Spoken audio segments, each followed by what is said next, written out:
Hello viewers, welcome to BRTA solution. আজকে আপনাদেরকে একটা জিনিস জানাতে চাই, সেটা হচ্ছে তথ্যমূলক চিহ্ন কি। যারা আপনারা লাইসেন্সের ভাইভা পরীক্ষা দিবেন তাদের এই পরীক্ষা অবশ্যই আসবে, তারা এটাই জিজ্ঞেস করবে। তাহলে চলুন যাওয়া যাক। এখানে আপনারা দেখেন একটা জিনিস, তথ্যমূলক চিহ্নটা কি আমি একটু বড় করে দেখাচ্ছি, ভালো করে খেয়াল করুন।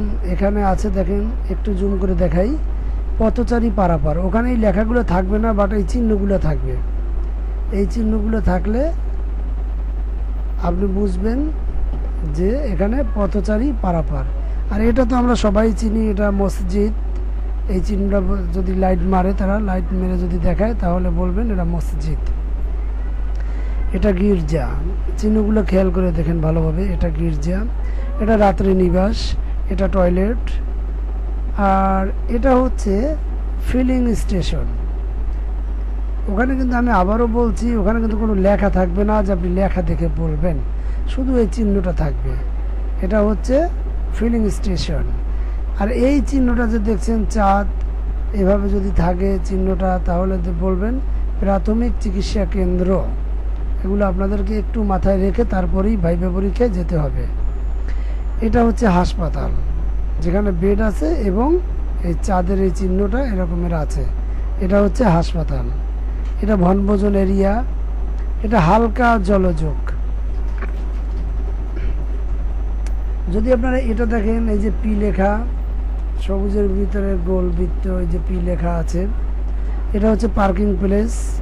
এটা দেখেন এই চিহ্নটা, রাস্তা বন্ধ। এগুলো আপনাদেরকে অবশ্যই মুখস্থ করে যেতে হবে। তারপরে দেখেন এই দিকে চলাচল আড়াআড়িভাবে, এটা বাম দিকে আড়াআড়িভাবে চলাচল। এই চিহ্নটা দেখলে বলতে হবে আড়াআড়িভাবে চলাচল। আমরা অনেকেই এখানে ফেল করে ফেলি, এই চিহ্নটা গোল, মানে ভুলভাল বলে ফেলি। এটা দেখেন এর দিকে চলাচল, সোজা বরাবর। এখানে আপনি আসতে পারবেন না, বাট আপনি এখানে যেতে পারবেন সোজা। ওয়ান ওয়ে রাস্তা আমরা যেটাকে বলি, ওয়ান ওয়ে রোড। এইটা হচ্ছে বাস দাঁড়াবার স্থান। এটা ভালোভাবে খেয়াল রাখবেন, বাস দাঁড়াবার স্থান। আচ্ছা, তারপরে যেটা আছে, এই যে ট্যাক্সি দাঁড়াবার স্থান, এটা পুলিশ ফাঁড়ি। তারপর এটা একটু আপনাদেরকে দেখাই, এই যে N3, এই যে ঢাকা লেখা আছে, সোজা ঢাকা, বামে গেলে গাজীপুর, ডানে টাঙ্গাইল। এখানে আপনার গাজীপুর, টাঙ্গাইল, এই চিহ্নটা তারা জিজ্ঞেস করবেন আলটিমেটলি, কারণ এটা সবাই বুঝে ফেলবে, যেটা ডানে যায়, বামে যায়, সোজা যায়, এদিকে আসে।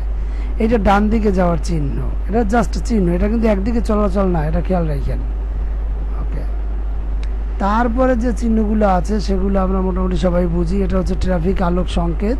যদি রেড বাতি জ্বলে উঠে তাহলে স্টপ, ফুললি থামতে হবে, এবং ইয়েলো বাতি যদি জ্বলে ওঠে তাহলে ওয়েট করতে হবে, এবং গ্রিন যদি জ্বলে ওঠে তাহলে আপনি যাবেন, তার মানে আপনি গাড়ি চালাবেন। তার মানে গ্রিন যখন জ্বলবে তখন আমরা গাড়ি চালাবো, যখন ইয়েলো জ্বলবে তখন আমরা প্রস্তুতি নিব, এটা মনে রাখবেন। আর যখন রেড বাতি জ্বলবে তখন আমরা থেমে যাব, স্টপ। এটা তো আমরা সবাই বুঝি। এইখানে একটা জিনিস শেখার আছে, সড়ক লেন বা রেখা পরিচিতি। এই যে দাগ দাগ দাগ দাগ দাগ দাগ দেয়া আছে রাস্তার মাঝখানে, এখানে আপনি বড় ফাঁকা রেখে টুকরো টুকরো দাগ থাকলে